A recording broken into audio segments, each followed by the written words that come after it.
At Your End Step is brought to you by Comic Town and BCW Supplies.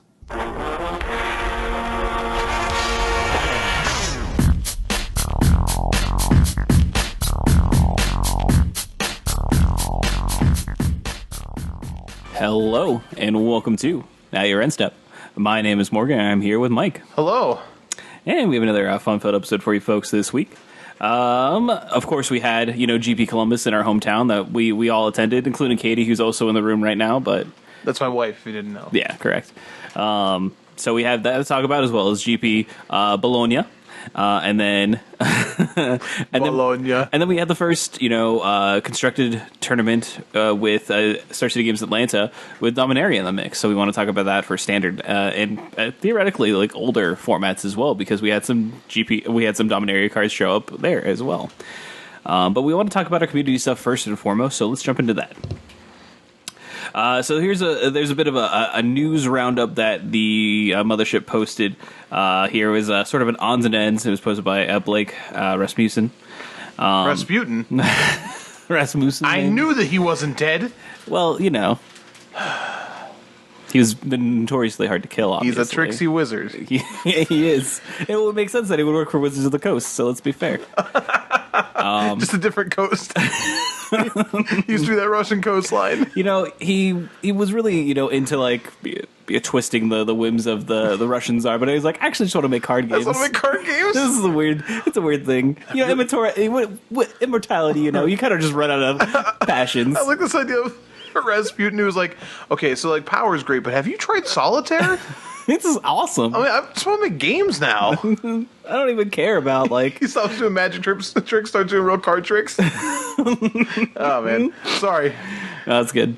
I bet he made the poison mechanic, though. Let's be real. So... Undying, actually, I think is the mechanic.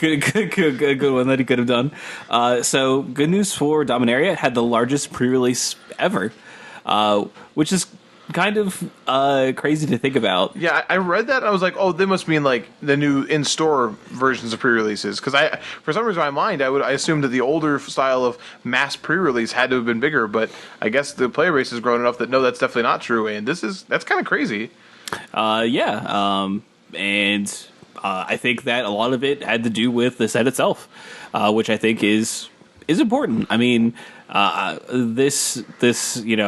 actually had some like numbers from like Hasbro during the recent like first quarter earnings call, and everything was down, including Magic, which usually isn't the case. That is definitely influenced by how good, and I guess in this case bad, the recent sets have been, and Dominaria will hopefully indicate a upswing in design. Now, who knows if that'll, continue through with core set, 2019. Obviously, we had some influence of Richard Garfield in the set, and it seems like any time that Richard Garfield comes back to the game and designs some cards, we have good sets. So hopefully, we can continue that trend, even if he's not there to design for Wizards. But, that's awesome. I didn't personally go to any pre-releases for Dominaria, but I'm glad that people went out in droves and decided to support their local game store. We also have some new information about Battle Bond, which you may or may not have remembered or may have forgotten about. It is the two-headed giant focused set that's going to be releasing. We're going to have previews starting May 21st. But there's actually some interesting changes coming with both the sealed and draft format for this set in particular. And it involves using different amounts of packs to actually participate in the events. So, from what I'm seeing, Battle Band, the new rock band sequel coming out. Battle Bond for sealed is going to be using 6-packs, correct? Yeah. And then where that is a little bit different, because typically you would use 8-packs in a traditional two-headed giant sealed. And draft is going to be using 4-packs instead of the traditional 3. And then Gavin Behr is going to be back in May to kind of explain more as to why this change is happening. So we don't really know why this is, but it could be pretty interesting. I guess more cards would make sense to me.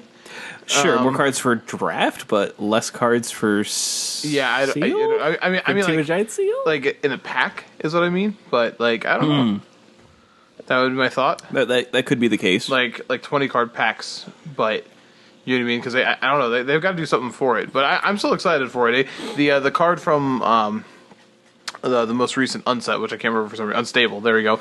That lets you grab a teammate. Yeah. Like, I just want that to be this. That's all I want. So it'll be interesting. Yeah, I think that I will be. I'm like.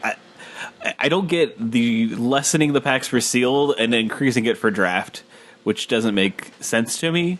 But maybe there are more cards per pack, and they just want you to have enough access to really explore the mechanics of it. And maybe it just It could also be like it could be an archetype thing. Like they needed to make sure that you had enough to draft an archetype, but in sealed maybe they knew you'd have enough to build 2 decks. Yeah. But again, I don't know what the logistics of designing a 2-headed giant draft format is. So I'll at least try it once. So they've got me primed for at least one. Yeah, exactly. Like, why not? And then we have some new information about Core Set 2019. So there's going to be 5 Planeswalker decks, which are the intro decks that we have come to know and love very dearly on this podcast. So instead of the traditional and quite frankly more preferable 2, we're going to have 5 this time around. Now they're going to be a little bit less than they were previously. They're going to be $10.99 MSRP as opposed to $14.99. I love the way they word this. It's bulleted. We're dropping the suggested retail price to $10.99. Next bullet. We're including 1 booster pack instead of 2.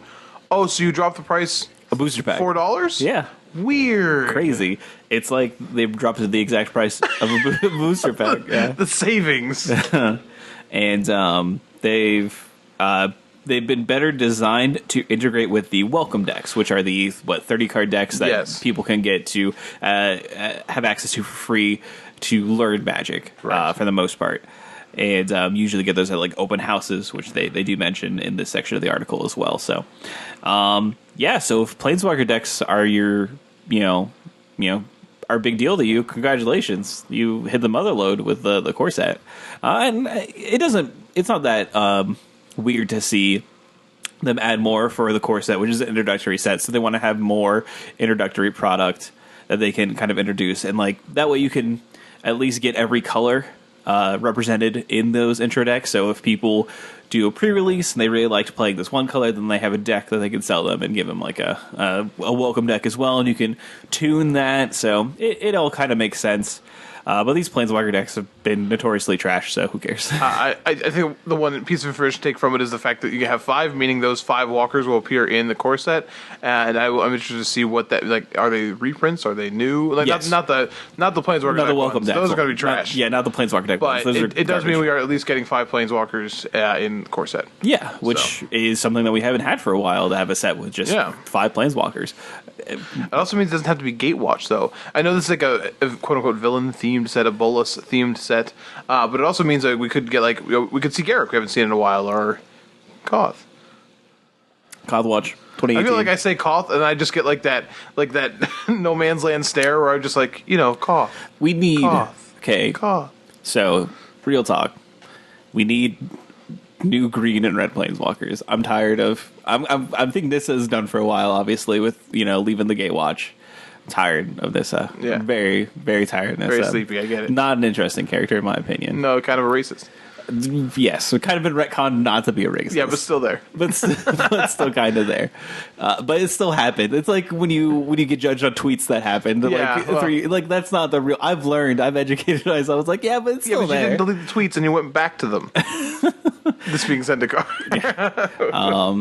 And Chandra is Chandra again. Like hey, I know you leave her alone, but you're right. She just gets angry and burns things. I'm aware. So I'm ready for there to be some new Planeswalkers. Yeah, again, give me some Koth. That'd be great. Yep.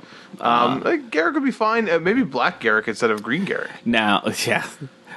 Demon Garruk. Demon Garruk creature card would kind of be cool. Yeah, that would be cool. Like, so have Omnixilus as a Planeswalker in the set, but then a legendary creature, Demon Garruk in the set too, and he can just be like, "Oh man, I used to have a Spark." And we got one of those sweet Joyride necklaces. Now we did. We did get previews, not previews, but like packaging for these. So I think Yes. Chandra is one of the packaging, Probably. right? I think she is. I know it's one know is that Tezzeret is the one of other them one. too, So I think so. we are still getting Chandra. So no Koth, unfortunately, in course of 2019. Whatever. Still miss him. Still miss that man. So I will say this, it's not technically true because it's a core set. It can have cards that feature Chandra, but also not have her as Planeswalker. Just saying, especially since they just had another Chandra Planeswalker deck. Like they've got to recognize that there's some diminishing returns on that. Too. Yes. So I think that they're just trying to be like, trying to make Chandra as notable as Jace, as far as like, and I think they've done it. I think they can let it go. It's okay. she killed Ulamog. We get it. Yeah. 19. I'm just looking at the packaging here real quick, but That's we'll fine. move on to the So store, the last next thing from the odds and ends was that Weekly MTG is going to launch a Twitch TV show in June. So the current plan, they said, is the may shift, is it's going to air on Thursdays from 2 to 3 PT, which is 5 to 6 p.m. Eastern Time. 9 to 10 UTC, which is kind of cool. They said they'll be sharing news from inside the building, talking to people who make the game. Mark Rosewald will be on it, so I'll mute it during that time. I like Mark a lot, but it's just hard to hear him talk. He's the only guy whenever I'm watching coverage, Katie just like, well, her ears perk up. She's like, is that Mark Rosewater? I can't hear that guy. I can't do it. Can't listen to him. But he's always excited. But I think it's pretty cool. They've kind of let other people control their content for a long time outside of streaming. So for them to have sort of that direct in, and I think that's pretty nice. So we'll see what form that takes, but hopefully it'll be sweet. All right, and yeah, Tezzeret was definitely on the Planeswalker deck. The Chandra was Dominaria. That's where I'm getting confused. Oh, okay. Right. So I don't know if we actually got a second 2019 packaging shot Fair for enough. the other one. So that still up in the air. What could be there? So maybe it's all like planeswalkers who are manipulated by bullets right now. So if they might be gold, they could be gold walkers because they can do that now. So, but it could be they could be the Planeswalker decks could be different colors because Sure. the package on here has it being a I believe a mono blue deck. Okay, fair enough. For Tezzeret. So Tezzeret could go back to being blue. You got to Ral Zarek be a red guy, Yeah. who is a guy being manipulated by bullets. So anyways, though, you want to move on to the next thing? Yeah. So let's jump into Grand Prix Vegas. yeah. So Grand Prix Vegas, if that's something that you are attending, you can have access to some pretty nifty promo lands, and these are basic lands, but they are going to be foil, and they're a set. They're actually, if someone figured this out on Reddit or Twitter, but they're actually a panorama. I forget the way that they actually go, but I think it's like swamp, forest, island, plains, mountain, or something like that. Yeah, I'm trying to look at it because it looks like the mountain and the forest have the plains in between because of the color. If I had to guess, because of how bright it is, it definitely looks like it goes plains mountain. So I know that, and then the mountain goes into the forest. Maybe I can't tell, but yeah, no. They what's interesting about these? They say Grand Prix in a pretty sweet font over the traditional like premium symbol in the text box with Yes. no mana symbol Correct. of any kind. Yeah, they're similar to the MPS promo lands, if you have ever seen those. Similar sort of idea. They just have MPS on them and no mana symbol. And you can get these by entering the double up events, and they're for 2 players, and you receive, I think they're for 2 players, maybe not. So players entering that will receive 2 foil promo cards. In addition, a limited number of sets of 5 promo lands will be available on the prize wall. So there's not a lot of these, from what I can tell. No, these might be pretty expensive, which is unfortunate because That swamp is the only one I really like, but it's really good. see, in humans you have a one of planes, so you just got to find That sweet one. the plane. best one of planes. So it's just a guru, though, right? I don't like Guru lands. Of course you don't. They cost $300. Why would you like that? I've never been a fan of Guru lands. This is a sweet one, though. Yeah, I think premium basic lands are really cool. I think they're a cool thing for people if you have infinite dollars and really want to pimp out like a cube or something like that. Oh my gosh, I don't know if Grand Prix Land Cube might be a little pricey. I'm saying if you have a lot of money, I'm not saying it's easily accessible for everyone, but you have older formats, you have modern, you have legacy, or you have smaller numbers of basic lands. So getting these isn't necessarily too bad, and they make your deck pretty cool if that's what you're into. And I don't know, it's just it may not be a new modern heavy hitter or anything like that, but this is an interesting thing to do at the very least. So if promo basic lands are what you're all about, check them out. And Absolutely. Go to GP Vegas, I guess, and play in those double up events. And the last thing that we're going to talk about is some Vorthos updates. So we had some pretty cool things about Dominaria kind of still rolling out. Obviously, the story is still chugging along.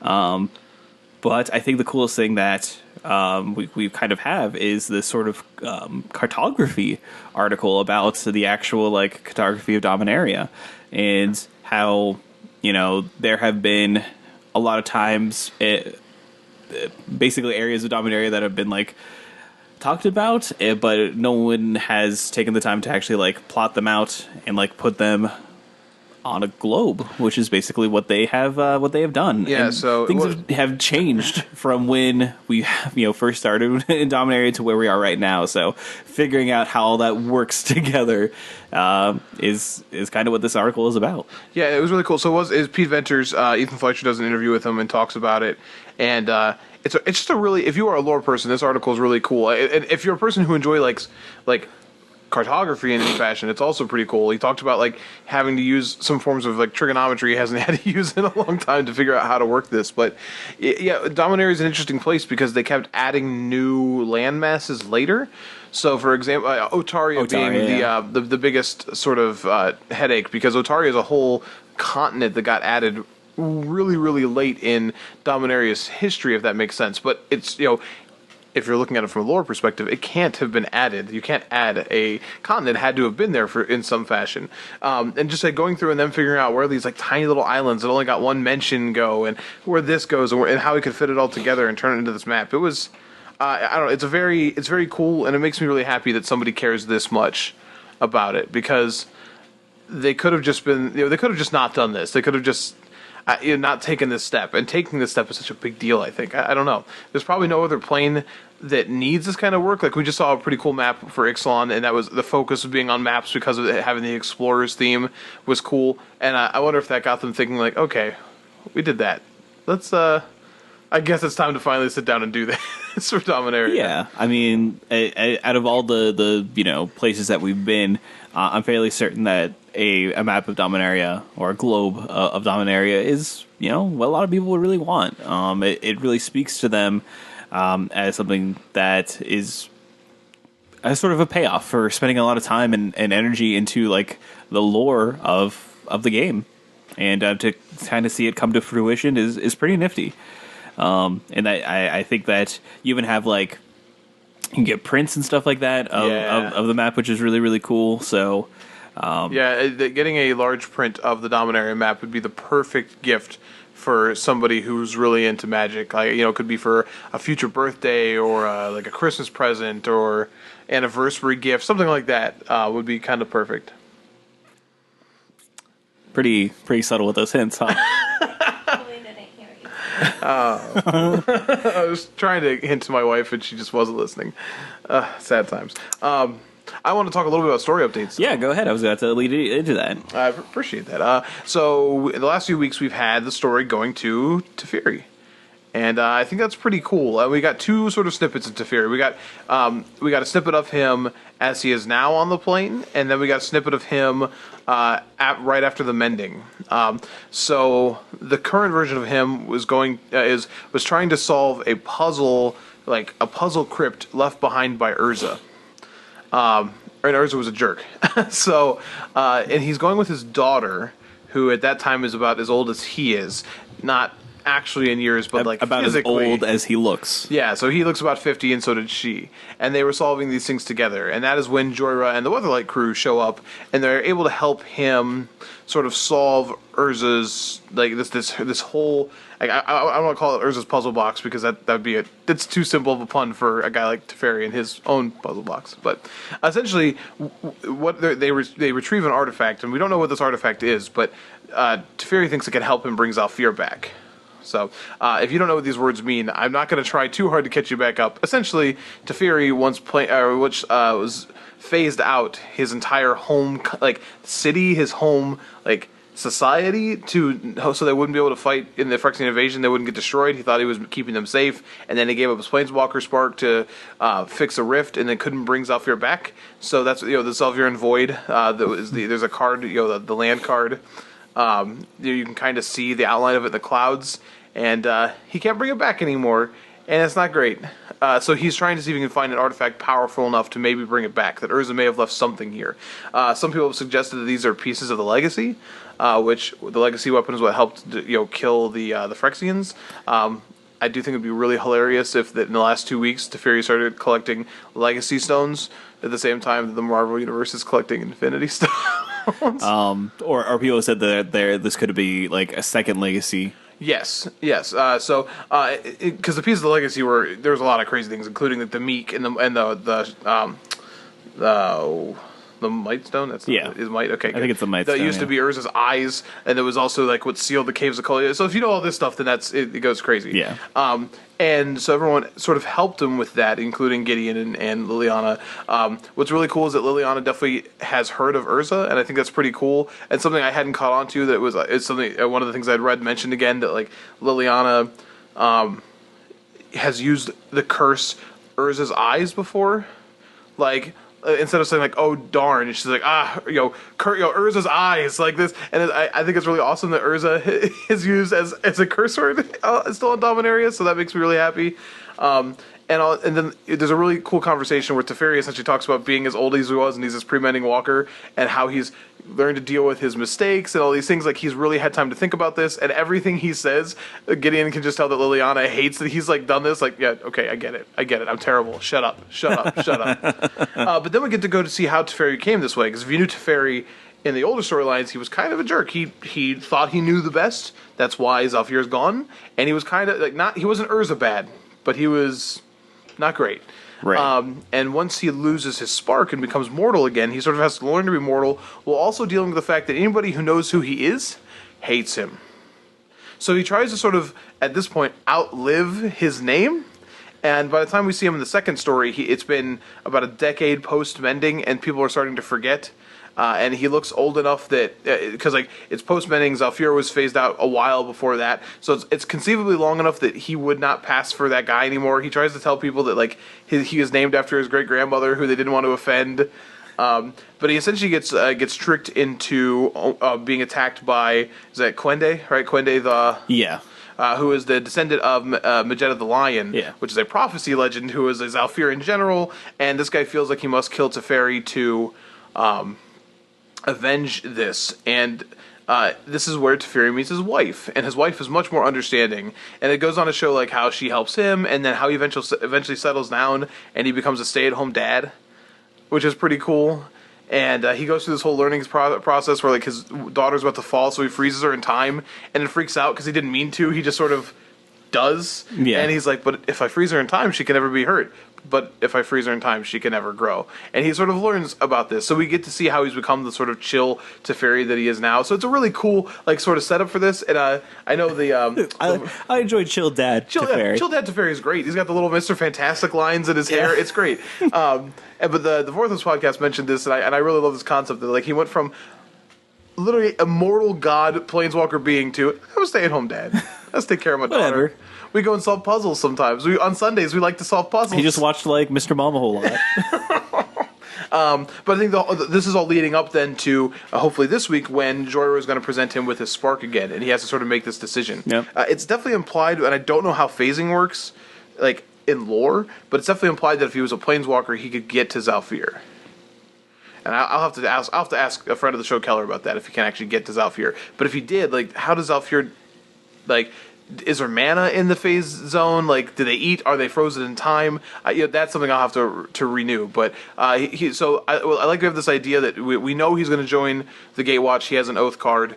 And I like the setup that he's going to have his own sort of quest to do while doing this. And they're setting him off as a parallel to here's Liliana who's abusing people for this, and here's Teferi who's reticent and has good reasoning for wanting to do what he does, and probably so he's that white blue aligned oath, whereas Liliana's that black oath, which I think is cool.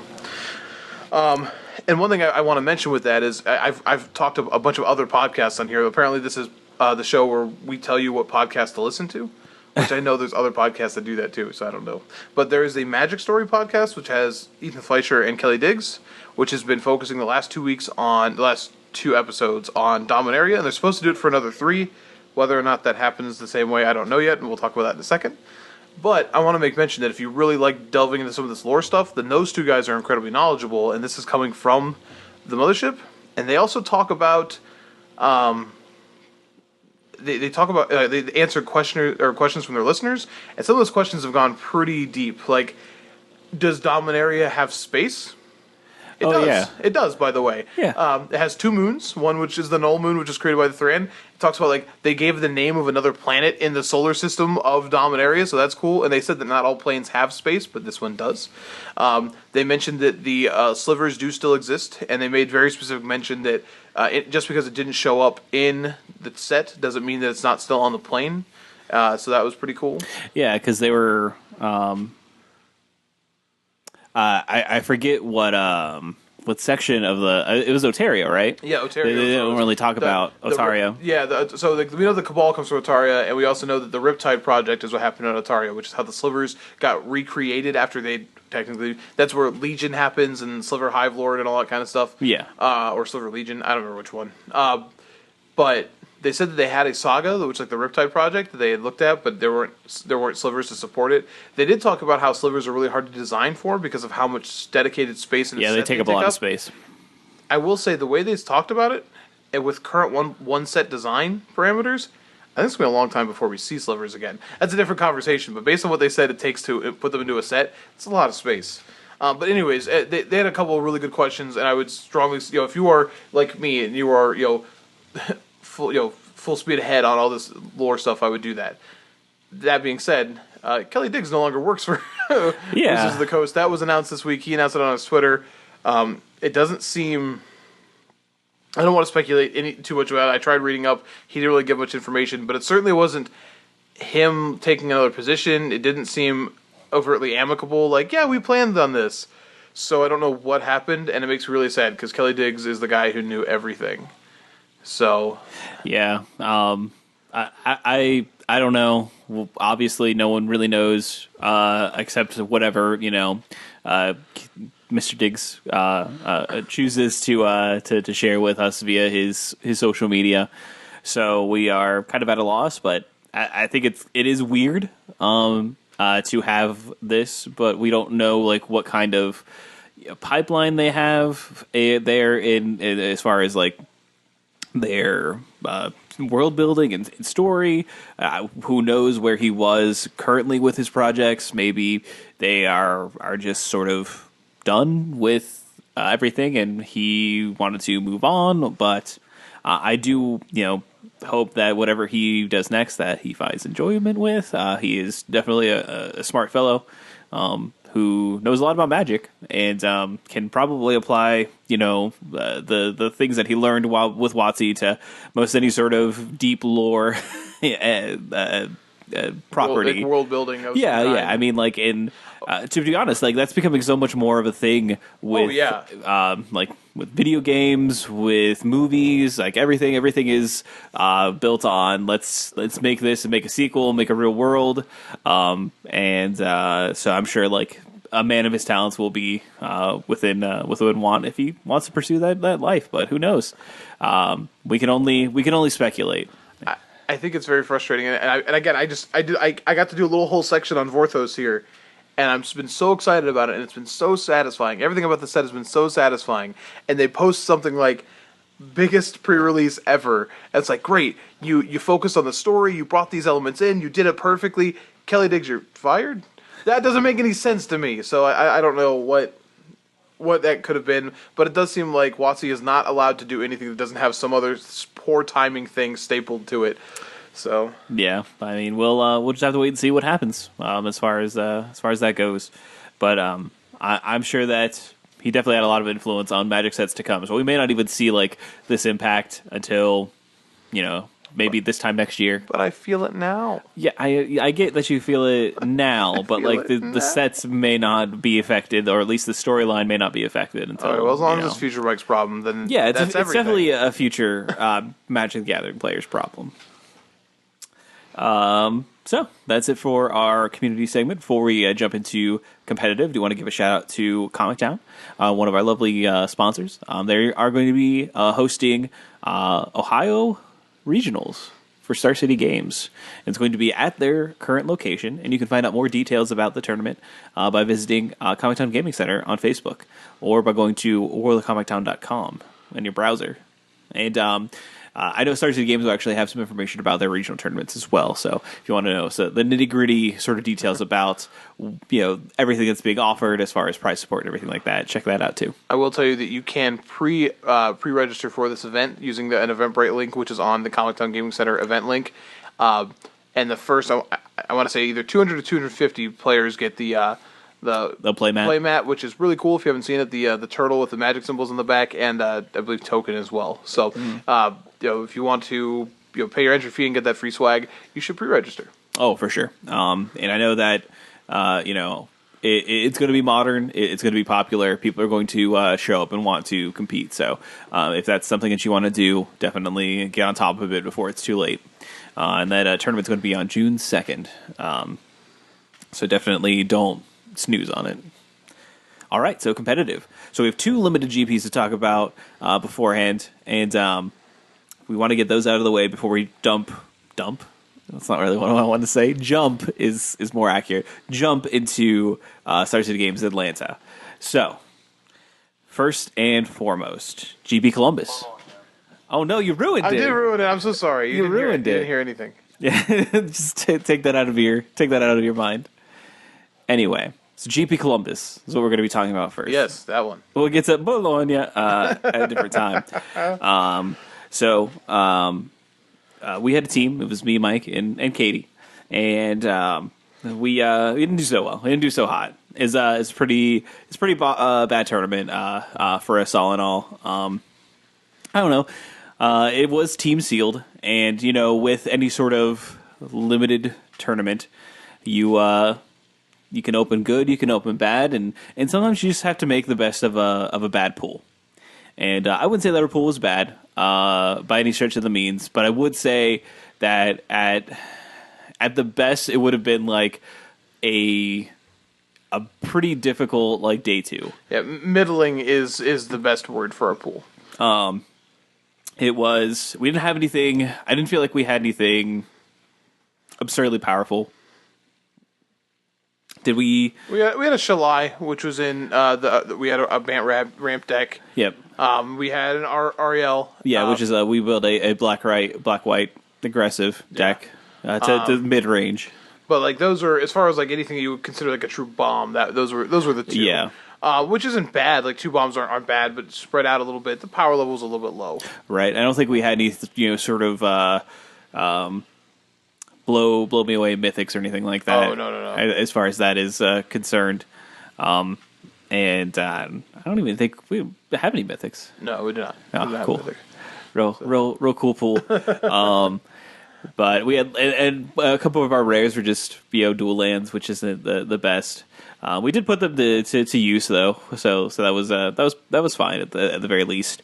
But our decks were sort of just good to meh in rating scale. We didn't have that sort of like breakout sort of powerful synergistic deck that we were you kind of hope for in this sort of limited environment.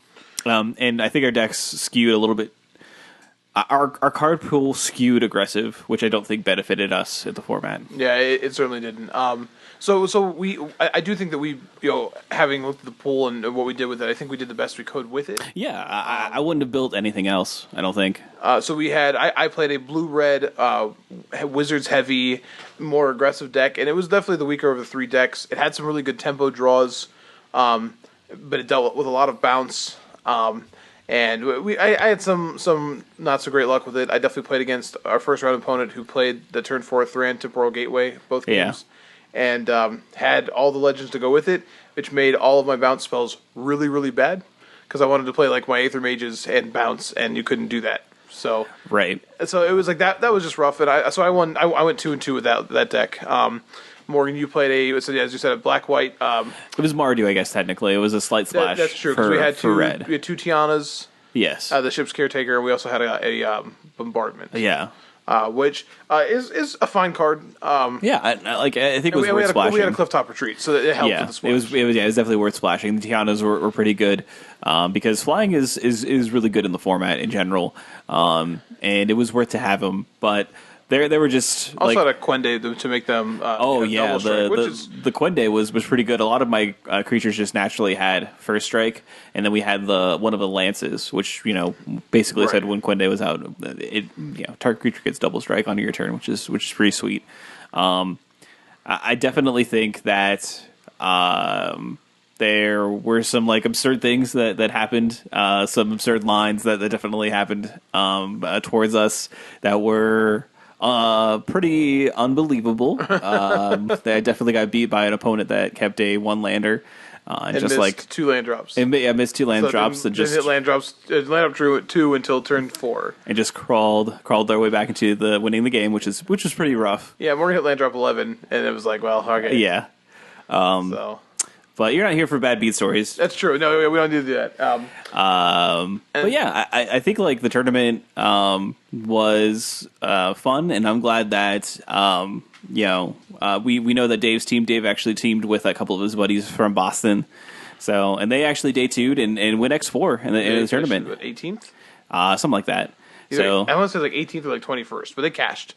They cashed, which is really awesome. So pro points gets. You got pro points for that too as well, right? Yeah, he already had pro. Yeah, but he got more. the count goes up. Yes, the bronze dream is alive. Clearly, but yeah. So hats off to him. Of course, this is our first show without him, and he 18th GP Columbus can't tell us about his awesome stories. That's fine. I don't. He wanted to show us up. I don't even miss him. I don't even miss him. It's like he's gonna listen out anymore, anyways. I bet he will. just to show you up. Just to show me. How am I listening? Yes. I improved your download numbers. I showed you up. Yeah, clearly. That just makes him a good friend. Then he's showing me up. There you go. But there was a lot of time in between in between rounds, which was pretty rough.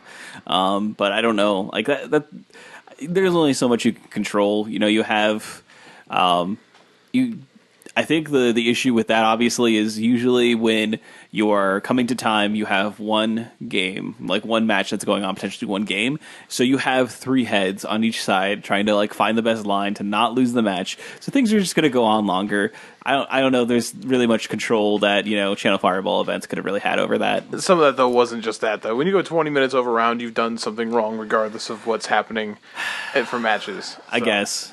I suppose, but it was a sizable tournament. Did we have an actual? We had 400 teams. 400 teams. That's respectable at the very least. So, and it'll probably be the only GP that I attend because GPs are really expensive at this point in time, and it to me with everything that was there, the amount of money I paid, it didn't really feel that much different than going to an open. So I'm why? Unless you limited, unless that's why you wanted to go, which I do because it's format suite, which I respect. Then, but if you're like me and still have a general preference towards constructed, it's really hard to sell me on a GP at this point in time with the pricing. But at the very least, you did get some product. We didn't hit big, but you did get some product. That was our tournament for the locals. We do want to give a congratulations to the team of Goldfarb, Margales, and Ba. I hope you guys represent me in the future. Oh, they won the tournament. That was a law firm. They did take out the tournament and were the winning team, and that was Jacob Ball and Edgar Magales being the two notables on there. Goldfarb is the last name's not immediately. Sure. I literally copy and pasted it for the listing they had in there, so I apologize for having first names. But you would know Edgar Magales for Amulet Titan. That's his deck du jour as far as that goes. And you know Jacob Ball because he knows how to channel Spirit Bomb. Yeah, he's pretty good Spirit Bomb. So. So in the next GP that we have to talk about will be considerably faster. It was GP Bologna. Yeah.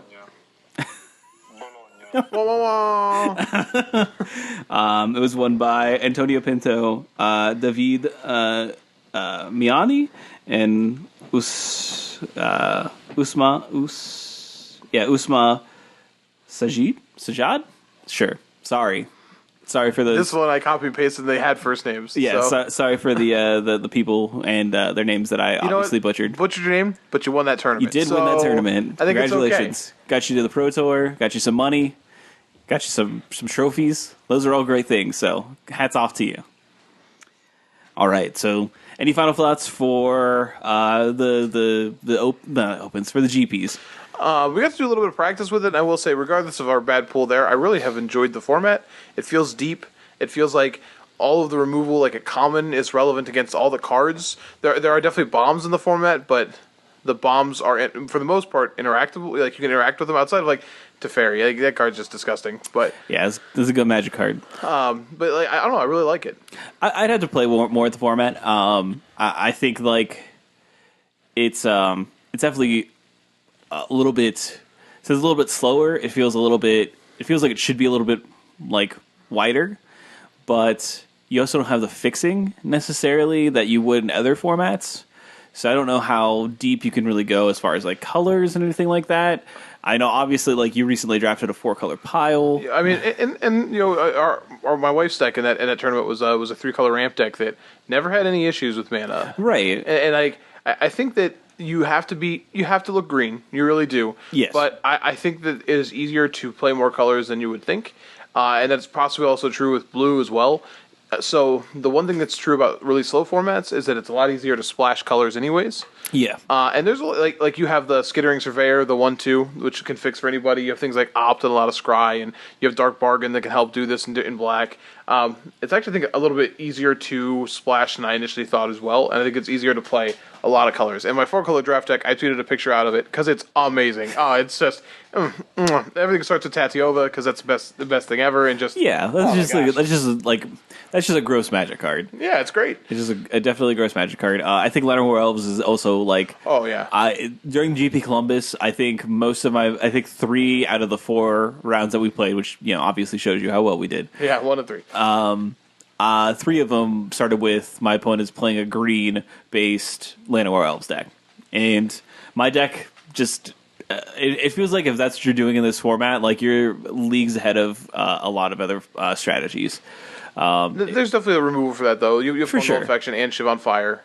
Yeah, they can both interact, so it's not too bad. It's that's definitely true, but it feels like if we didn't open any Fungal Infections, we had double Shiv and Fire. So we did have the double Shiv and Fire, but something for like my deck, it just felt like it was hopeless because all my removal started way later, so I was already going to be. You have 2 Vicious Offering? I had 3. I guess I had 3 Vicious Offerings. Then they don't start that much later. Not that much later, but I mean, depending on like. No, Llanowar is good. It just is. It's just a good Magic card. If you haven't had a format with that being the thing, and like people just going turn 1 Llanowar off, you're just like, oh god.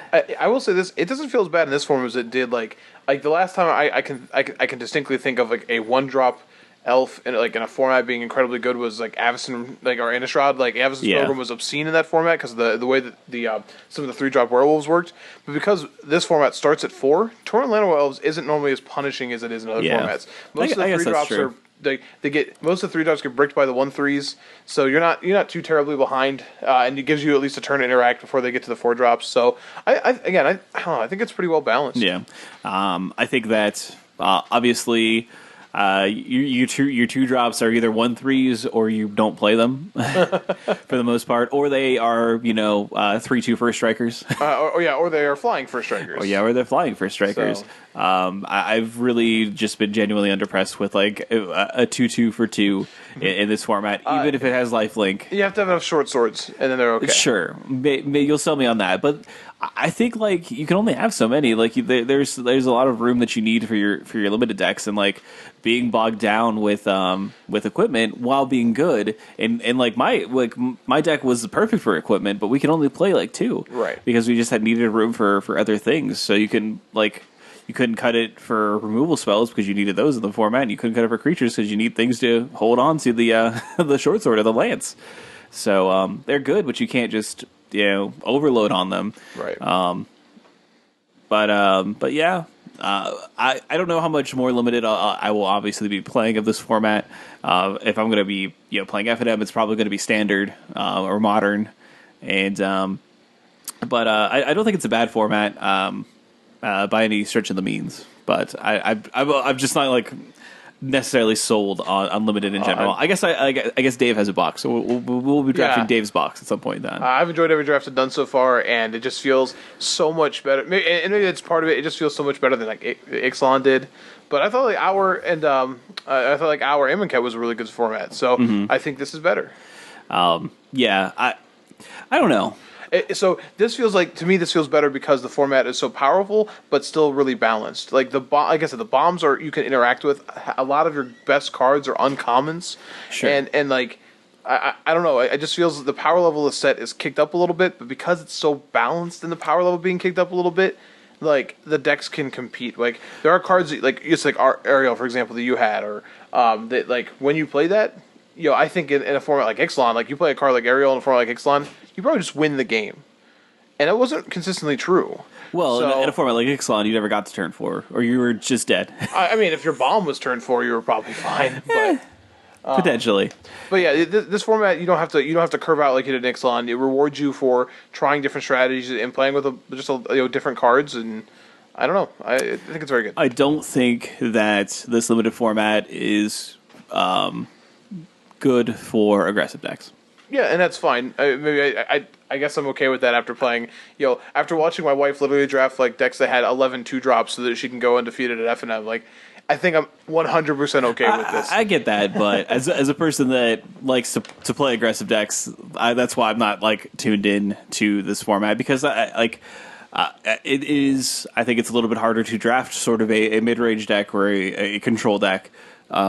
As opposed to, an aggressive one. And I think that our Amonkhet had a better going for aggressive decks. So because you can't draft aggressive decks, you don't like the format.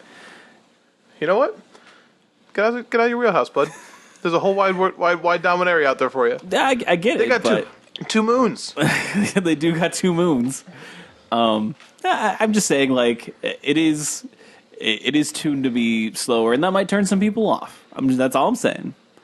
Like I said, I do think our Amonkhet, you had a better shot of being able to draft an aggressive deck in that format and be successful. But you could still go like 5-color green and still just be as big and splashy and successful. And maybe that's the format where we saw a control deck suffer. So maybe we're just swinging back, and that's fine. I'll just figure out how to draft a thoroughly mid-range deck. But yeah, so let's talk about Constructed. Let's talk about Star City Games Atlanta.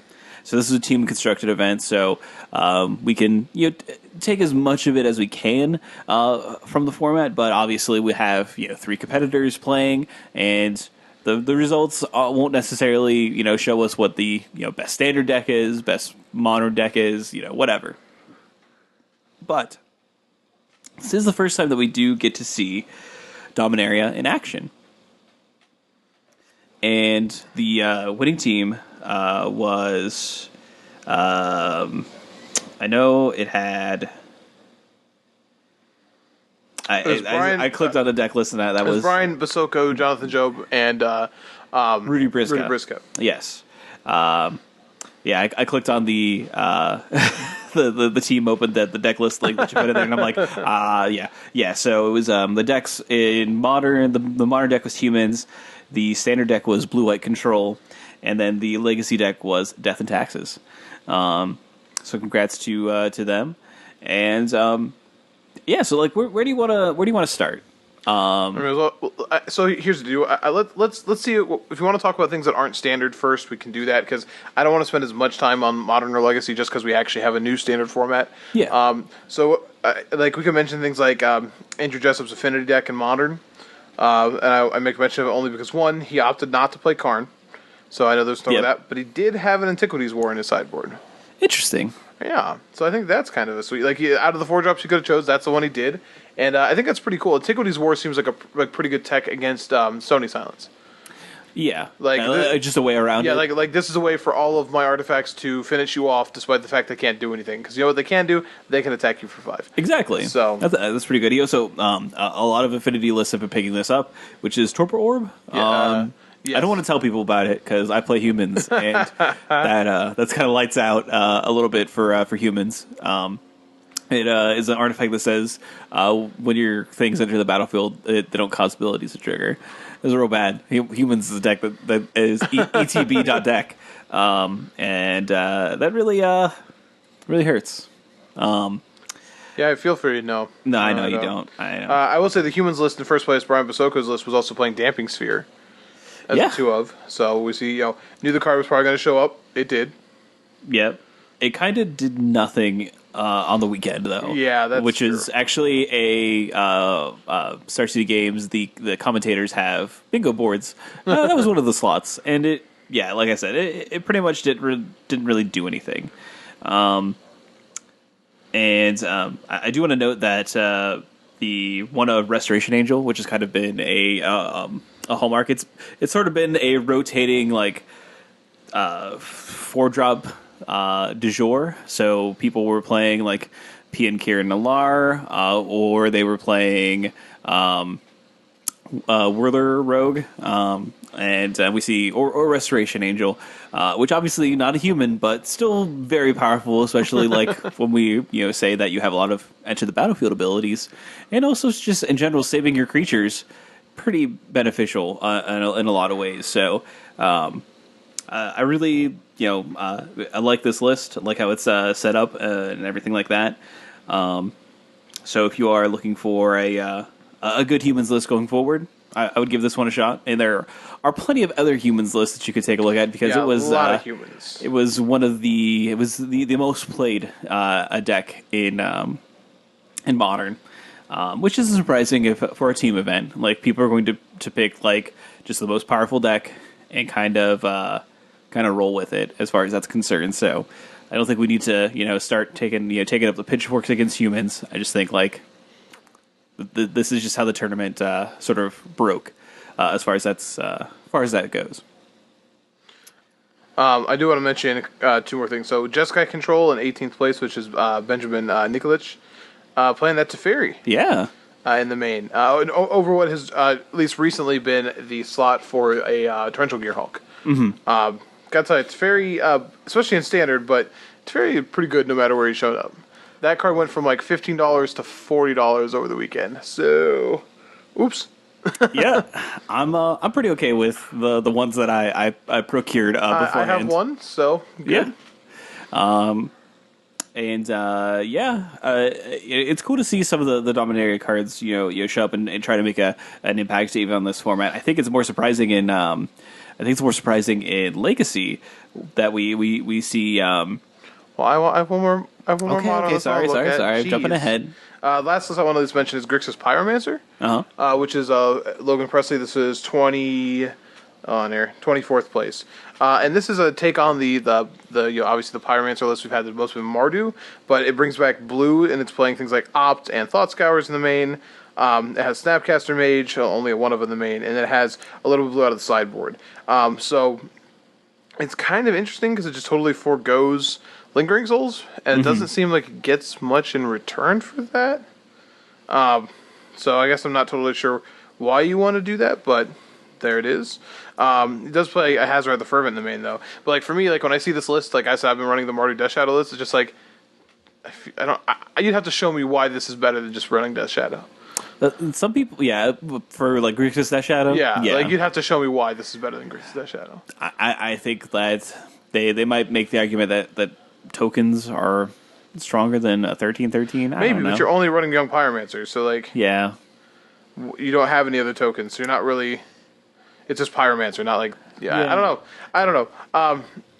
It's an interesting look at it, and the I guess if you don't want to get Blackleaf Cliffs, this is a good suggestion. Yeah, and already have Scalding Tarns? Okay. Well, I mean, I have Scalding Tarns and don't have Blackleaf Cliffs, but No, fair enough. that's I just run a Death Shadow mana base in my Martyr deck, so it doesn't matter. Yeah, exactly.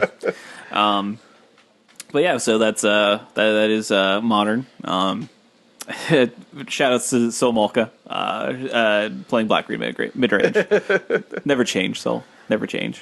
All right, now take us to Legacy. All right, so Legacy, we won't talk a whole lot about Legacy necessarily, but we definitely want to talk about Karn, Scion of Urza, showing up, and showing up big. Like, we have the Mono Red Prison list piloted by Justin Gebbing, playing 2.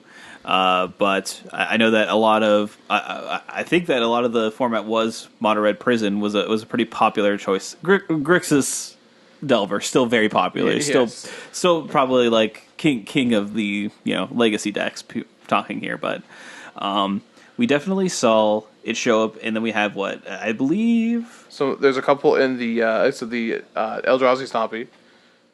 Yeah, and the sideboard. Yeah, the sideboard. But yeah, I think like this card is gonna be cemented as sort of a role player in these legacy lists, which is pretty exciting to have a card show up in a standard set and be like a immediate slot in and being successful in a legacy deck. I think it just tells you like 4-mana Planeswalkers that much loyalty that you can put into any deck. Like, Legacy is the place where it makes the most sense because you can still cheat it out pretty consistently. Yeah, playing Ancient Tombs and City of Traders, that kind of stuff. Like you can just cast it. And like moxes of some persuasion, like Sumi Spirit Guides. Yeah, it's pretty easy to get this out on turn 2, turn 3, maybe even turn 1. Oh, if you really wanted to, but it's just like card advantage for these decks that don't necessarily get it. And it doesn't really interfere with like what you're trying to do. So it's pretty cool. I'm not gonna lie. We normally don't see these standard cards hit, but when they do, they're usually pretty good, and also make them pretty expensive. Also true. The winning list, the white red taxes list, is kind of what we have really seen. But speaking of cards that are good in standard and are showing up, we do have the Direfleet Daredevil. The reverse Snapcaster Mage. I think that we finally, when people keep saying like, "What's Red's Goi for Snapcaster Mage or Dark Conflict?" I think we figured it out. We may have actually gotten it. I know people were arguing for Young Pyromancer. I like Young Peasy, but this could be legitimately it. Yeah, and this card's really, really good. Like, off of an Aether Vial. That card is pretty much the reason this archetype really exists. Like, that and Magus of the Moon. Sure, but like you could have already been doing that. Yeah. And now you have a little more reason to. Correct. So, but yeah, I mean, any other things you? I think one of the bigger things that come out of this is like Turbo Depths is sort of the lands deck du jour at the moment. And I think that kind of is influenced by it having a better matchup against Grixis Delver. Right. So the real difference of Turbo Depths versus just regular lands is Vampire Hexmage.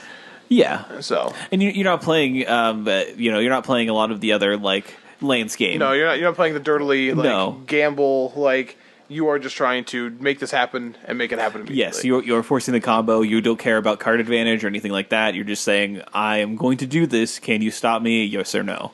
And sometimes they can't stop the 2020. Sometimes they just die. Yeah.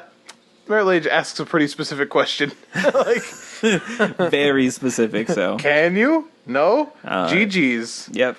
Shout out to Sajiri Step for showing up, giving things protection for colors, making Merit Lage swing through Delvers pretty consistently. I like the idea of like in game telling that. All right, now if you want to take out our opponent, you need to go through the Sajiri Step. You don't tell me where to go. You know what? You're going to have to listen to me on this one, Merit Lage. Go through the Sajiri Step. You'll be okay. It'll be all right. Comes out the other side. I feel great. None of those bug men even stopped me. I went right through them. Sajiri Step just has like one can of spinach in it. It's like... Oh, man. Oh man, do you want to go to standard then? Yeah, let's talk about standard. So we should probably just start with Rudy Briscoe's blue-white list because pretty much in standard, if you've been playing blue-white, you've been playing Approach of the Second Sun. Yeah, you haven't had enough control to Just be a control deck. You correct. needed that win. Yeah, you needed an eventuality. Briscoe says no, you don't. Now, I don't think you do anymore. To be perfectly honest, Fury's really good. yeah, Teferi kind of fills up that slot, and he definitely comes down and does stuff, which I think is important. Was what you really need, and the uptick on Teferi is very relevant in this deck. You have a lot of things you can do for 2 mana. The downtick hits a permanent, which sometimes can be pretty relevant to prevent you from dying, to give you some breathing room. And the ultimate is pretty good. There's definitely definitely a moment that if you watch I don't know if it's the finals or one of the other previous matches, but Rudy definitely ultimates Teferi, but still dies to a double unlicensed disintegration, where he can stop one but doesn't leave mana enough to stop the other one. So and he was at 1, so we've definitely sort of Okay, well that's fair. Sort of Trying to crawl out of it. But. exactly, and yeah, I think like this deck has a lot going for it. Now, I might be a little bit biased because I definitely started to buy into this deck before the results were showing up. I had been playing this before Dominaria was kind of out yet, but was just kind of just doing some testing, trying to figure out what I wanted to play in the upcoming format. I didn't really feel like I wanted to continue playing mono red. Not saying that the deck is dead or anything like that, but just felt like there's going to be other tools that other decks were getting that were going to weaken it. So I was like, well, what gets stronger? And I knew that blue white was going to get stronger with obviously Teferi, Seal Away was going to be great, and some other ones that we'll talk about that I didn't think would really make a difference, but clearly are. So with these new cards, coming in, and Lyra Dawnbringer, a huge addition. We see it in the sideboard here, but that's where we want it to be, so you can bring it in against those aggressive matchups. And that's me kicking the table. I apologize, everybody. But so I might be a little bit biased, but I think the blue white decks definitely got a lot of tools to fully transition to not a deck with a sort of combo based win, but one with a substantial way to win outside of that. Yeah, good. Being either Gear Hulks or now Teferi. Yeah, I think that Teferi, and like I mentioned this already, but Planeswalkers in general are a little bit better now than they were, right? So you mentioned like he lost a game to unlicensed disintegration, but you know what he didn't lose his Teferi to? An unlicensed disintegration. That can't happen anymore. It can't be hit by Chandra, and decks are playing a Braid and not Lightning Strike as often. So if you land this card, in a lot of these mid-range matchups, if they don't have access to like white enchantment removal or I'm going to forget the name of the card now, Vraska's Contempt, right? You're kind of stuck. And like you mentioned the tick up, so he ticks up and he has Blink of an Eye, which I think we skipped over in our set review. It's Into the Royal. I believe we mentioned it as a kicker discussion point, not necessarily talking about the card, but I think it's because we collectively we know the card's just good. Yeah, it's just one of those weird ones we should have mentioned though. Yeah, for sure. But Into the Royal, good. Yes.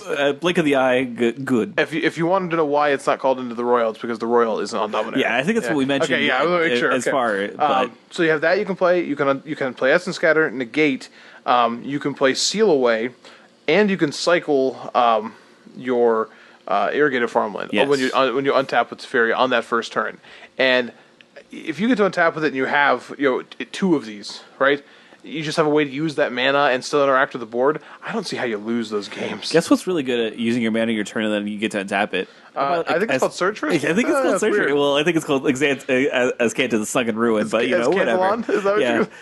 But you only played 1 though. Yeah, I mean. Maybe that might be a concession to the format being a bit more aggressive week 1 or whatever, but obviously the card's still very good, still so powerful, and a great way to be able to use Teferi and not have to untap your opponent's lands. Yeah, be wary of that, by the way, with Teferi and how it reads. Yeah. You have to untap lands. It's not a May, and it doesn't have to be yours. Weirdly enough, we did talk. Yeah. Yeah. but so this is I think this is obviously a pretty good place to start if you're was it me? yeah. Oh. Deal with it. Snap. But yeah, I think it's obviously a pretty good place to start if you are looking for, Yeah. looking to play blue-white control. Yeah, it makes a ton of sense. And I mean, like, this is kind of where I'm starting, to be perfectly honest. There was another article, if you have Cersei Games Premium, I hate to, obviously send you to a premium article, but hey, articles are good, and you should obviously pay the authors if they're quality, but I know it's Autumn is her first name, but she played in the standard PPTQ that was this weekend, and she also played a version of Blue-White Control. Autumn Burchett, or Burkett, probably. Like the grill? Like the charcoal? But she actually had an article on the premium side that if you do have access to a premium account, I would say definitely worth your time to read. She has a whole sideboarding guide and an updated list from her PPTQ or PTQ list. So definitely check that out as well if you're really into looking at blue white. And I don't know if Rudy is going to have an article or not about it. I'd be surprised if he didn't write something. I know he's not necessarily someone we always see writing, or if he, I don't know if he even has an outlet to write in, but hopefully he writes something about his success. But his teammate said that he had the best deck out of the three of them, which is pretty interesting. But yeah, that's blue white. I think it's a deck that can show up and be consistent, and I'm glad to see that we have a proper control deck within the format. I think that's something a lot of people have definitely been wanting, and it's here. Yeah. A couple of the lists, I'm not going to focus too heavily. Red Black Aggro, and we have it in second, fourth, and fifth. All these lists are pretty similar. They're not really playing new cards, unfortunately. But no, and this was sort of the answer to people wanting to beat the field and also beat mono red. Right. Or is that right? Beat the field for sure, and maybe weak to mono red. Yeah, definitely. Like, went a little bit bigger. Had a lot of Chandras in the main. Had Walking Ballistas in the main. So kind of a throwback deck to when we had a little bit bigger versions of those. Then we have Sultai Energy, which is the Hadana's Climb energy deck. While they're not playing many new cards, it does benefit a lot from Hinterland Harbor, sort of bridging the mana. Yeah, your mana got better. And I believe Woodland Cemetery as well. Probably. Yeah, both of those are there. So mana just gets better for those decks. We should mention Mono Red Aggro was still really popular. We have John Philip Whetstone in 6th place, but you can see this most of the way through. Goblin Chain Whirler is the truth. Yeah, he's swinging the chain, man. It just came in as a 4 of in most of these lists, and the card's great. Yeah, it's your best 3-drop now, which is exactly what you were needing in that deck, in that format. In Standard, you lost Ferocidon, and this is a really, really, really good card that does half of what you wanted Ferocidon do. You wanted it to deal with going wide and tokens, and you know what, it does its best, and it's still just really good. It does that. It attacks pretty well. I've got to tell you this though, it interacts really favorably with Soulscar Mage. If you did not know, because it just puts -1/-1 counters and everything. Yeah. And I want you to understand that you may not know how this works, and if you didn't, now you will. So if you have Soulscar Mage and you Chain Whirler them, and they have a Winding Constrictor in play, LOL. Oh no, that's bad. Winding Constrictor doesn't care about what kind of counter it is; it does double it. So yeah, this is why when we have blocks and stuff like that, they don't typically mix -1/-1 and +1/+1 counters, so they can print cards like Winding Constrictor, and it's not a feel bad in the limited environment. But when they start to mix. Yeah, it's bad. I would like to see because it definitely had to happen to somebody in this tournament, and I want to know the moment of just where it's okay, minus what? Oh wait, oh no. Yeah, it's definitely a weird interaction, and Snake, why have you forsaken me? You obviously need 3 separate cards for it to happen, but I'm sure it happened, and I'm sure it was great. Yeah, but I mean, these are 4 ofs in all of their decks, so I it's not understand. Yeah. But again, like a lot of the decks, we're in a very established metagame, so I think it's good for Dominaria that and we'll talk about at least one or two archetypes that may now exist because of Dominaria, but. I think it's pretty favorable that these very powerful decks have cards that immediately slot in and see play that aren't just lands. Some of them are lands, but not just lands. And to that extent, I do want to mention Todd Stevens' list, the Sultai mid-range list. Yeah, this is his a slow Sultai, no snaky snakes. Yeah, this is him trying to push Karn, Sign of Urza as hard as he could, playing the full 4 in the main. If you look at his creatures, it really lines up with this. He's playing Walking Ballista, which is already good. He has a single Gonti, he has 2 the Scarab God, because that card's still good. But he's playing 4 Contraband Kingpin, and you might be forgiven for not knowing what that card does. It's a blue and a black for a 1/4 Aetherborn Rogue. It has lifelink, and it says whenever an artifact enters the battlefield under your control, you may scry 1. So this is a 2-drop that blocks just about everything. Has lifelink. It's all sideboard play a little bit when it first came out, but man, if you're trying to protect a Karn, this is the 2-drop you want to play ahead of your Karn. Oh, yeah. Right? Like if you make a guy, you get a scry, so you get added information, and it just blocks everything as you try and defend your Karn. So he really went all on looking at this. He also has 2 Vraska Relic Seekers. If you look at his removal, he has 4 Vraska's Contempt, so he wants to make sure Teferi goes down. Oh, yeah. He has 4 Fatal Push. He's playing Cast Down, which is our new destroy target non-legendary creature, Doomblade, and Golden Demise. Plus his deck plays Treasure Map and Search for Azcanta. So he's got Hinterland Harbor, he's got Woodland Cemetery, he's all the advantages of this new Sultai mana base. Yeah, I really think this is a cool way to build that. I like the idea of him just like, all right, Karn is this good. What is the best way I can defend Karn? I'm not saying this is the best way to defend Karn, but this is a deck we have not seen before. Yeah.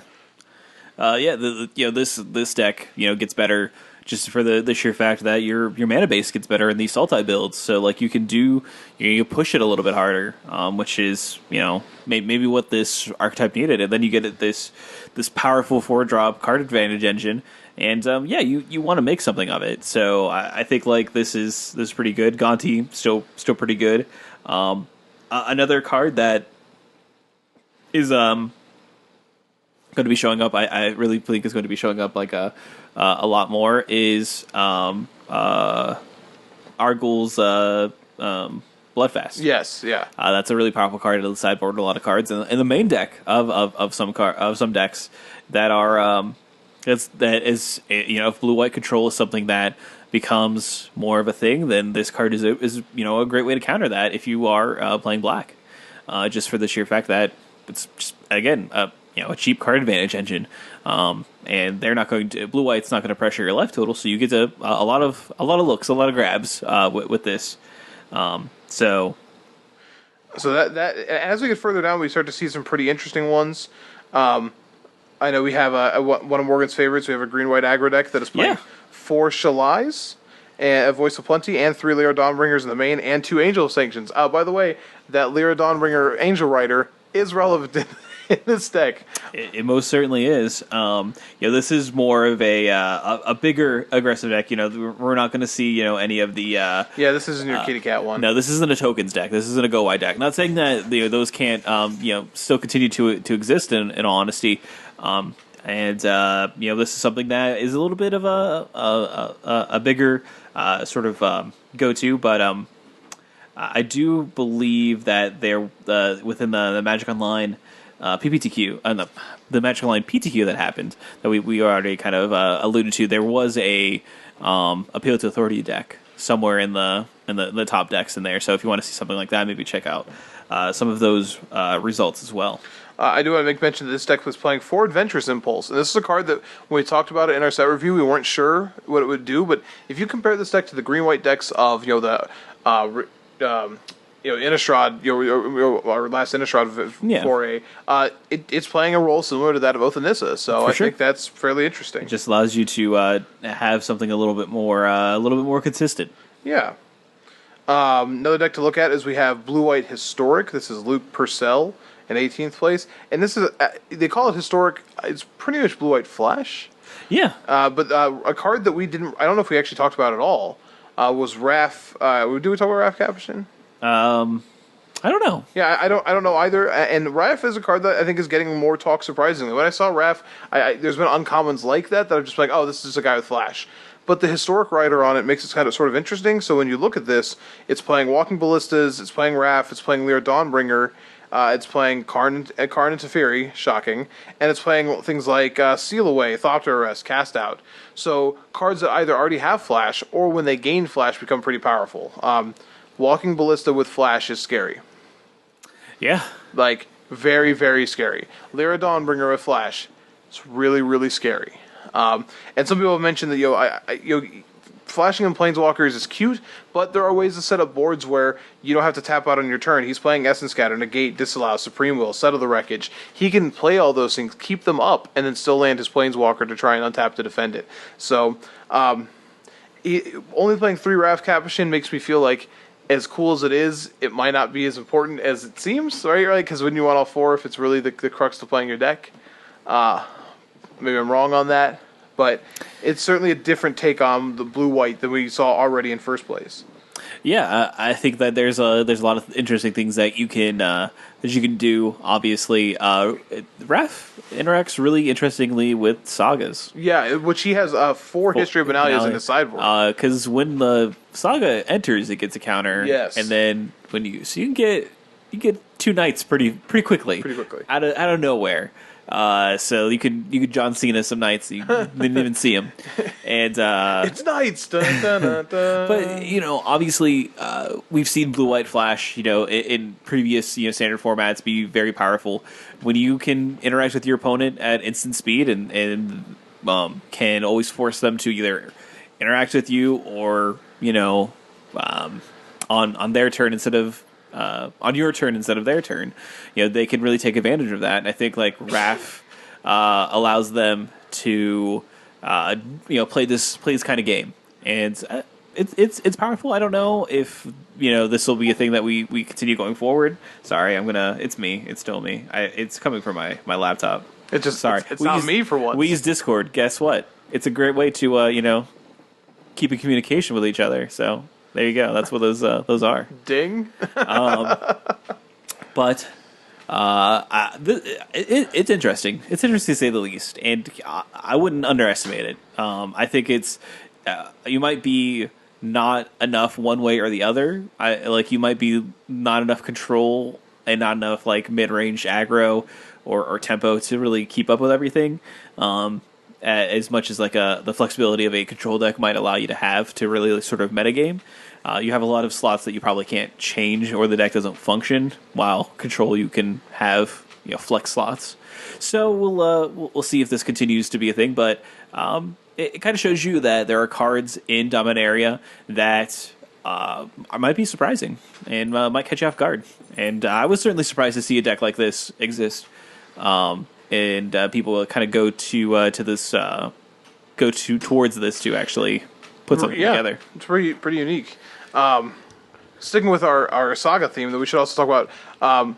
This calls this. Is this Mardu? No, it's Black White Vehicles. It changes the name out. Black White Vehicles by Maximilian Sargraves in 21st place.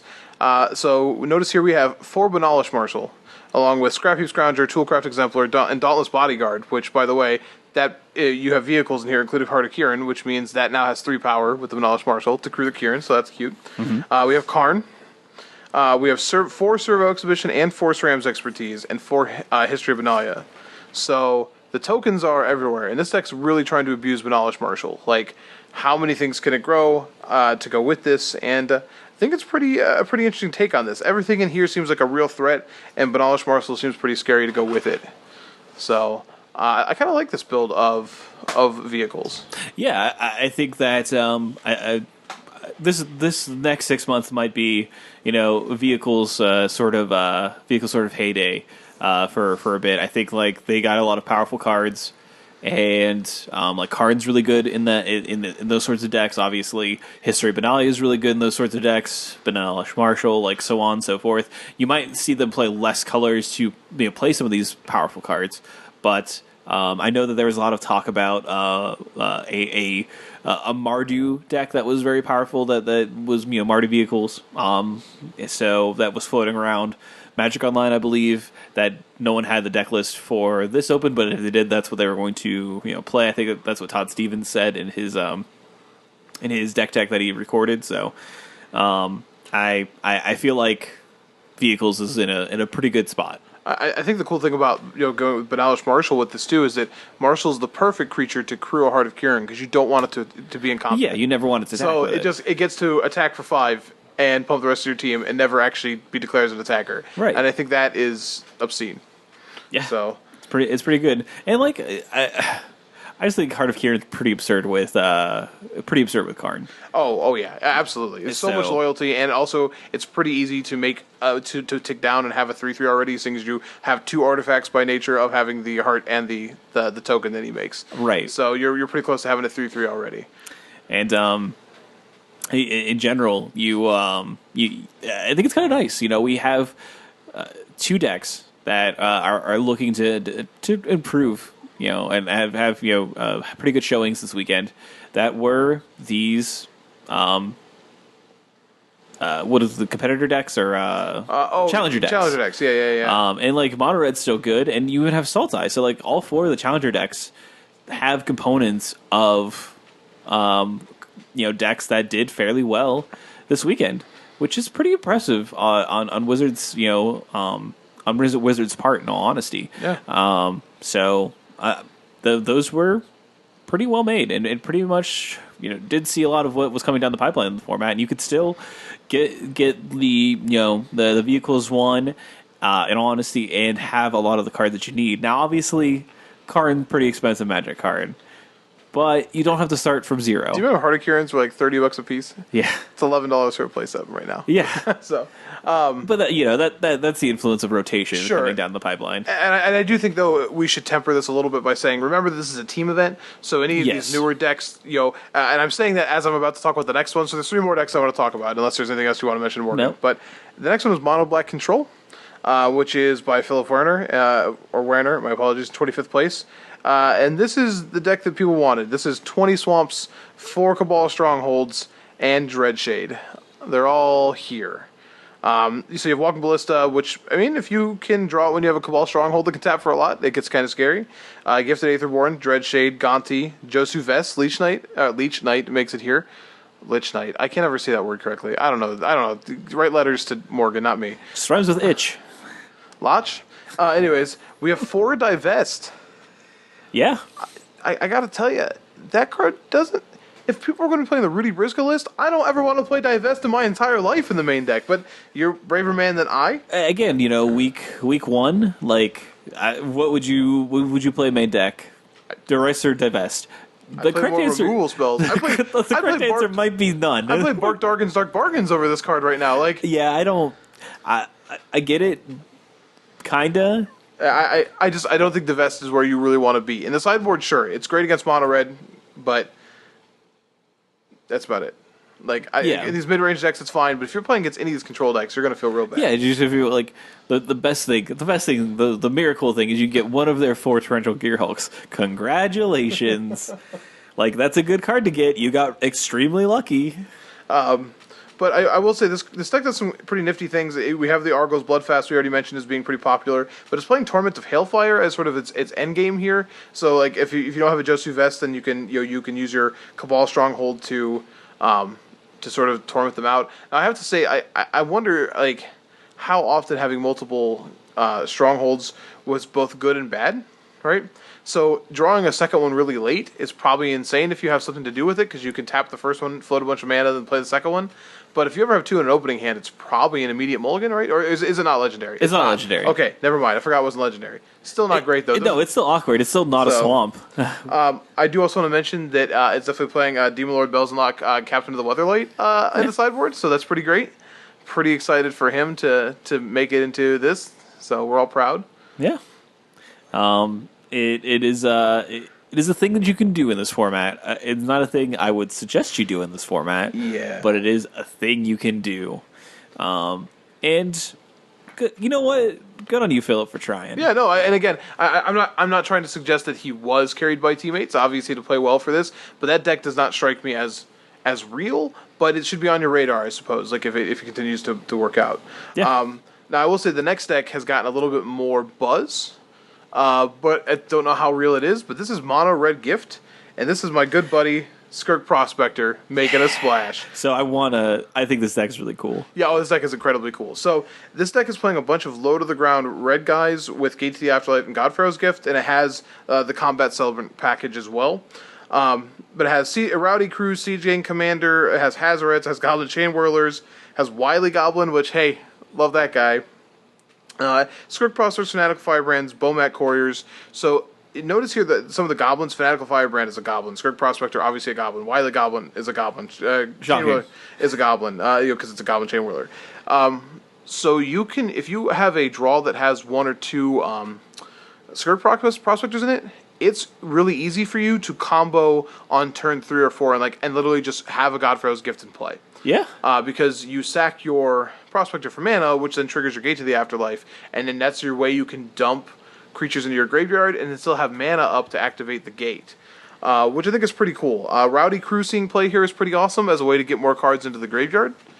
And I don't know if you've seen what happens when you play a Siege Gang Commander and then that Siege Gang Commander, you sack it to shoot someone for 2 and then you get to bring it back with 3 more goblins from your Godpharaoh's Gift. But that sounds like something I want to do right now. This deck's cool. This deck is also playing the Flame of Keld. The Flame of Keld! Discard your hand? Yeah. Okay. Huh. Perfect. All right. I want this sure. anyway. That's weird. This does exactly what I want it to. Yeah, I think this deck, I think it just looks nuts, and I've seen a lot of different builds of how this works. But even Walking Ballista is so great because you can just play it for 0 to trigger your Gate to the Afterlife. So you can really this deck just combos off sometimes, and it's crazy. So I think it's pretty great. This deck is also playing a Squee the Immortal on the sideboard. I don't know why. Who knows? Well, because you exile it. Yeah, I guess that's true. And then he just comes back. He's like, I was a zombie. That's weird. I'm weird. I do want to make mention of a really weird rules interaction, just if you don't know how this works with Squee the Immortal. So if you have a Squee the Immortal in play and your opponent Ixalan's Bindings it, you can cast the Squee that is under the Ixalan's Binding. And you might say, no, you're crazy and wrong. Actually not. It's the way the timing of it works. We had a local L2 judge who actually broke this down really eloquently, but essentially it's you go to cast that, and the layer that checks for things not being allowed to be cast checks after you've put it on the stack. It's gone, and when it checks, it's like, oh, that card's on the stack. It's not exiled by Ixalan's Binding. And the game goes, okay, that's fine. Now, you can't cast any Squees that are in your hand. No. Those are gone. Those are bad. the one that is taken by the Ixalan's Binding, you can. And I don't know if that'll ever actually happen, but there's one in this sideboard, so I gotta hope. So it might. Because I know that somebody is going to tilt right out of that. I wanted to drop cursor right there, how bad they're going to tilt. They are going to become very, very just, what? That is not how this works. And then they'll get explained to them, and then they'll appeal, and they'll be real sad. So here's me telling you, don't appeal. Just go, Squeeze cool. Yeah, I do appreciate how Squee is clearly more powerful than every Planeswalker. Every Planeswalker. He can he's like, oh, you guys can't leave here? That's weird. Bye. I'm going home. I'm going home. See I don't you have a later. spark and I can leave. Isn't that That's weird. I'm weird. But I really appreciate anybody who says, this is week 1 of a new format. I am going to register for Skirk Prospector in 23 Mountains. You are my hero. And for Rowdy Crew, hey, hats off to anyone that was like, oh, this Mythic's gonna go places. This is Adrian Throop, by the way. Yeah. So man, I think this deck is nifty.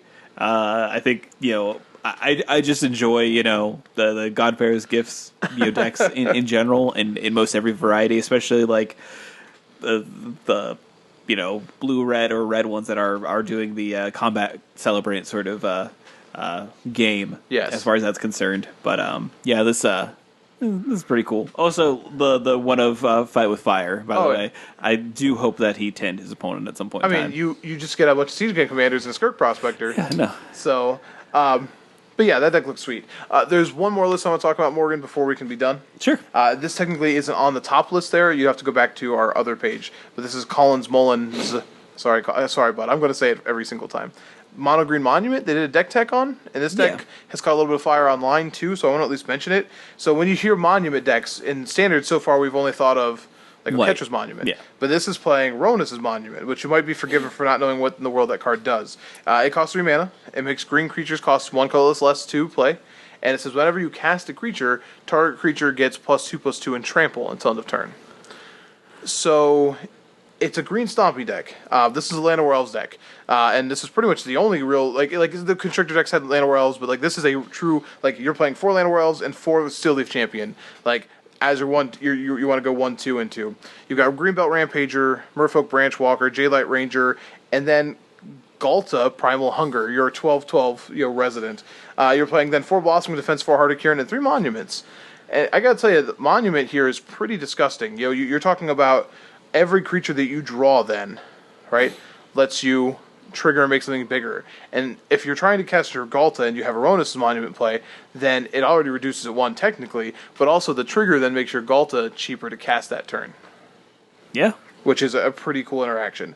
Aronis' Monument is a card that I love to play unlimited because like it was again, Okatra's Monument got a ton of it, but Aronis' I think was the only other one people really consistently like even considered playing. But you'd be like, oh, I don't know, until you can just present attacks each turn that are really difficult to play with, and it helps turn creatures even like Llanowar Elves into something that is respectable when it attacks. So I do think that it's a rather straightforward Stompy deck, which means that if you can deal with it, then you did it. But it's the kind of deck that really takes advantage of the 4 Blossoming Defense that it has, and the curve it can present where it just goes Elves into Steel Leaf Champion into Galta pretty shortly thereafter is really gross. 100%. And like you're saying, how obviously Monument definitely helps Llanowar Elves be a significant attacker. It also helps in the late game when you draw Llanowar Elves and don't want to. You now have a 1 mana +2/+2 and trample, which is you know what? Yeah, you'll pay 1 mana for that. And the nice thing is, like, if you draw in the late game, like, if you don't have a good attack that turn, that's where because of the way the Monument works, if you draw that and you draw, like, Branchwalkers, you can set up a huge attack. Because you're like, oh, play 2 or 3 guys, get all these triggers. So, and it's important to note that there is a green splash in this for the sideboard cards. Blue splash. Blue splash, sorry. Yeah, blue splash, because, you have the Harbor and you still have Botanical Sanctum, so it allows you to play some negates and spell pierces in the sideboard, as well as a Nissa Steward of Elements, if you so choose. But the having us as a counter magic really makes us a little bit more robust, I think. Yeah, because you're not going to get got by your sweepers that still exist in the format. So, but yeah, I think this is. It looks fun. It looks like a lot of fun. Yeah, this is just old school Stompy. Like, that's just what it is. I even like Hashep Oasis here. That's the green desert that pumps. Yeah, because that card is much better with trample. 100%. There you go. And Greenbelt Rampager is pretty awesome in this deck as well, just for the sheer fact that it's a creature that a lot of times you can just recast. Well, yeah, it bounces itself, so you can get multiple triggers out of your Aronis' Monument, which is... Whew. It is really good. Overall, we take a look at least the open decks. I mean, we do have a classic, and that was just a solo standard tournament, so you could even see like some of the things, and that's where we saw like the blue-white historic deck show up. We saw Brennan DeCandio have a tweaked version of Rudy Brisca's list, and he top aided with the blue-white pure control list, and then. We have that. More mono red gift was in there too. Yeah, it should be noted that blue red gift shows up in both of these. Correct. These top lists. Still a pretty good deck as well. I think we're at the point where we're almost going to be at the biggest standard will be for a little bit before we have rotation, and it's looking good. It's looking real good. It's looking. It looks like a format that people actually want to play. Yeah, I think it's crazy how. And I'm not saying this is true for the whole. Going to be true going forward forever, but like Scarab God really got punched in the mouth this weekend. It feels pretty good. Yeah. So Hazoret's still great, but I don't know what to tell you on that one. I mean Hazoret's still a good Magic card, but definitely not as oppressive. I think. Yeah. Scarab God didn't show up. No, and I think that could be more of a response to. Just it being week 1 and people not knowing the right sort of formula for Scarab God. Like Scarab God has been the formula, so I don't true. know. Like, wouldn't you think that people would just be jamming those decks back, and they didn't? Or if they did, they didn't make it through. They didn't have success. That's pretty exciting. It is important to know that the format is getting faster. Like, that is true. Llanowar Elves speeds up the format, so maybe you just can't dirtle around with Scarab God like you used to. A lot more Heart of Kirins than there were a couple weeks ago, which very quick. So yeah, I agree with that. And will that stay the same? Will that change in the future? There's no way that we can know, but all I know is that I do want to play this format. I do want to play some standard at FNM. I don't think there's anything like big standard wise that is I'm going to be playing in, but FNM will definitely be something I try my hand at. This is what I'm going to say for some while. I really do wish there were some standard opens. Yeah, I do, because I think it's smart. It's obviously smart for Star City Games to be to shift. Sure, but they probably took some losses when standard was bad, and they want to guarantee that they're going to get their money. And doing team opens is how you do that. And they can't possibly predict what standard's going to look like. It's unfortunate that it's good, but if it were bad, we'd be okay with it that not being there. So it's a gamble. Maybe that'll change. Maybe when they go into their next year planning, hopefully standard can be something they can depend on and really support it. But I agree with you. Not having a big sort of premier place to play standard is kind of upsetting. But oh well, what are you gonna do? But I think it's good, and I'm pretty okay with picking Blue White as something that got more powerful, because those cards got really expensive over the weekend, and I'm glad I already own them. I already have a playset of Lyra. All right, we did it. I feel like I got heftily paid off to obtain those things before this weekend had been over. So get to brush my forehead from all the sweat and finish acquiring the last few bits and pieces for it, and then playing it probably at FNM this week and losing really bad with it. So I'm prepared. But yeah, so that was competitive. Obviously, there were some classics. I don't think we're getting a little long in the tooth, so we probably won't go over those, but definitely check them out. And of course, there was the PTQ that happened. So a lot of data to kind of sift over and look over. Yeah, as I'm adjusting to doing show notes again. Thanks, Dave. I will try to get a habit of looking at that. We have a lot more Magic Online deck lists to look at too. So yeah. So I think that as in the coming weeks, as we see standards start to take shape online as well, it'll be helpful to see what's going on. For sure. So what's happening this weekend? So obviously we have the Star City Games. I thought you were asking me for a second. I'm like, I wrote the list down, Morgan. We have the Star City Games Team Constructed. That's going to be in Baltimore. And we have Eternal Weekend in Paris. So, people get to cast their cards. In Eternal Weekend. I didn't say internal. It sounded like you said Eternal. Where you can get some pretty nifty oversized cards that have some old cards with new art on them, more than likely. And so that'll be a fun thing that we can kind of peek in at and then probably not talk very much about, to be perfectly honest. We also have GP Dallas and GP Beijing, which are both Dominaria sealed. Not team sealed, just regular sealed. So plenty of exciting Magic to be happening over this weekend. I know that Mike and I will not be playing any Magic, but we are going to go see my brother and me live here in Columbus. So pretty pumped. If you don't know about that podcast, you should not know. A cool baby. You should know about that podcast. Yeah. 100%. Here we are once again. Welcome to Podcast Talk. Yeah, we pick your new favorite podcast. Yeah, this week you have plenty to pick from this week. So, Pick a pickled podcast. Yes, exactly. Pick a pickled podcast. But we'll of course be back next week to talk to you about some more team constructed after Baltimore. Yeah. But that's everything for this week. I do want to, of course, thank our sponsor, Comic Town. Give them a shout out for sponsoring the show. Again, check out their information about Star City Games Regional. You can check out their website, worldofcomictown.com, or look them up on Facebook. And if you are listening to us by downloading us via iTunes, feel free to give us a review or rating. It definitely helps with visibility and gets new people to listen to the show. We would certainly appreciate it. If you're listening to us via MTGcast, be sure to check out some of the other shows on that lovely network. If you want to reach out to us, we do have plenty of social media to do so. We have a Twitter, it's Your End Step, and when you add us, it's at Your End Step. We also have a Facebook account. It's just do a quick search for Your End Step on Facebook, and we show right up. We have an email address, at yourendstep@gmail.com. If you want to contribute a little bit more to the show, we have a Patreon as well. It's just patreon.com/@yourendstep. We definitely lean pretty heavily on our patrons for their contributions. They help keep the show afloat, pay for hosting and everything of that nature. New mics, new mic stands. And it's No, not new. I'm here. not a new mic. Maybe new Dave, but maybe new Dave. But their contributions help us monthly to keep the show afloat, and we super appreciate it. And we'd appreciate you if you wanted to become a patron of ours. But that's going to be everything for this week. We'll catch you next week, and you have a great one. Bye.